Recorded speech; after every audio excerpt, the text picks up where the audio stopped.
Ayan na ang mga tilapia. Binabacuum siya dahil may mga tae. Malalakas na. Pwede nang kainin niya next week.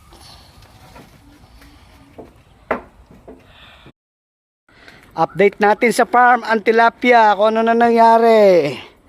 Balita ko, may naglalangoy na bayawak. Dahil maraming bayawak dito.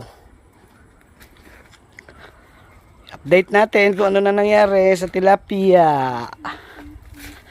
Nilagyan na ng cover para hindi sila maano. Ayun, mga tilapia.